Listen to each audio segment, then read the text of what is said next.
Dám ăn vung đồ của tôi, hôm nay tôi phải bắt cho bằng được. Hello, giao hàng à, tôi xuống lấy ngay đây.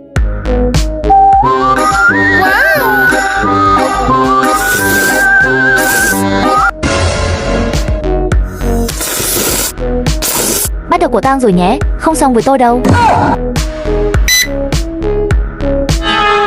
Là ai đã ăn vụng đĩa mì cay của tôi? Trời ơi, tôi không bao giờ ăn mì cay. Chắc là bạn rơi ăn hết rồi.